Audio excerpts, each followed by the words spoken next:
Welcome back to MSR Master Vision YouTube channel. Today we'll discuss about a new topic, that is reproduction or the generating system. So this is most important lesson for class 10th and class 8th. Before going to the lesson, we need to learn about we need to know about what is the meaning for reproduction. What is the meaning for reproduction? So reproduction is the ability to procreate or breeding. Reproduction is the ability to procreate or breeding. So what is the meaning for procreate? Procreate means what ma? Producing young ones or babies we called as procreate. Yes, the second point is reproduction is the biological process by which new offsprings are formed. So by the reproduction what we can get? By the reproduction we can get offsprings or new babies or new young generations we can get. What is the need of reproduction? So the third point tells about the need of reproduction. So reproduction can continue the human species or plant species.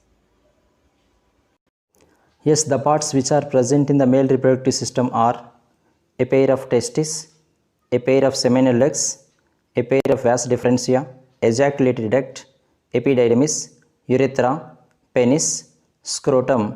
So these are all the parts which are present in the male reproductive system. So in human beings, special reproductive organs is there in males and females to carry out the reproduction. Now let us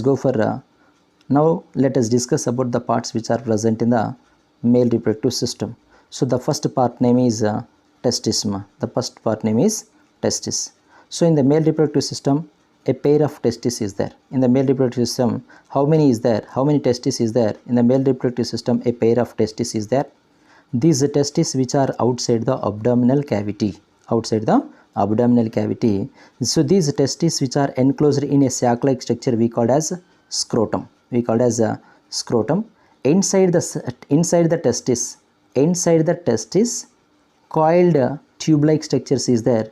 These coiled tube-like structures we call as what ma? Seminiferous tubules are sperm-producing tubes. We call as what ma? These are called as seminiferous tubules or sperm-producing tubes. So inside the seminiferous tubules, what is happening? Sperms are produced. So along with the sperms, it can produce hormones also. It can produce hormones. So after the producing sperms and hormones, yes, these seminiferous tubules opens into the vas efferentia. Then the vas efferentia opens into the second part. It is called as epididymis. So what is the use of epididymis? So epididymis, it is helpful for storage of sperms. Very important. So in the male reproductive system, which part is helpful for storage of sperms? In the epididymis, the sperms are stored. So the next part is vas deferens. Yes, through vas deferens, the sperms are travel and reach to the ejaculatory duct. Right. So the next part is seminal vesicles. The next part is seminal vesicles. So these seminal vesicles can produce a seminal fluid. So the seminal fluid is giving energy to the sperms when the sperms are ejaculate outside the body. So the next part is ejaculatory duct. The ejaculatory duct is joined at the center of the prostate gland. Then it opens into the urethra. The next part is the prostate gland.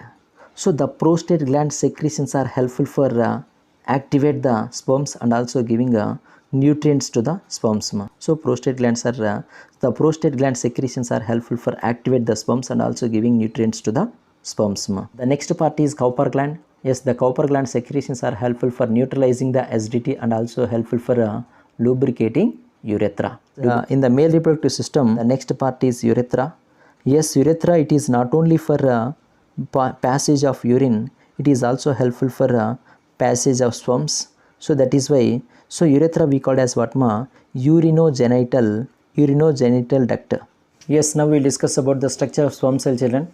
So if you take sperm cell, in sperm cell how many parts is there? In the sperm cell mainly 3 parts is there. One is head, the second part is middle piece, the third part is tail.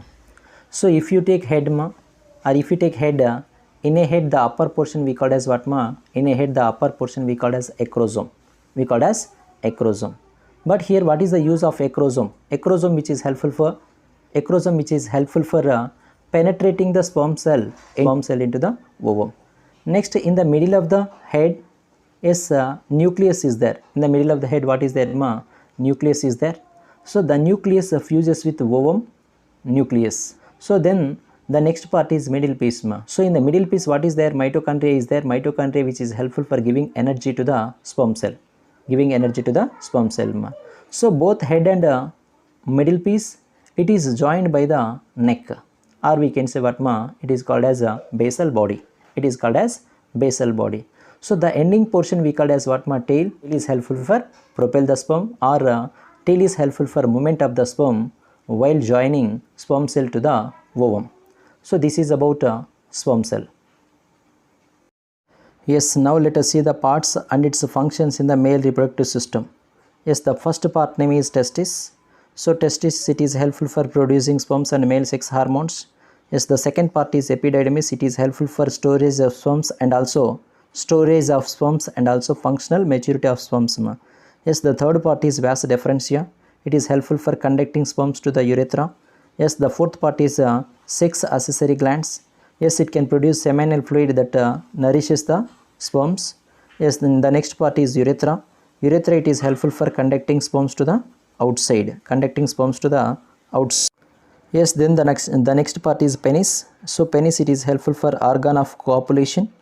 The last part name is scrotum. Scrotum provides proper temperature for spermatogenesis. Spermatogenesis means what, ma? Yes, for production of sperms. Thanks for watching. Please share and subscribe. Have a nice day. Bye.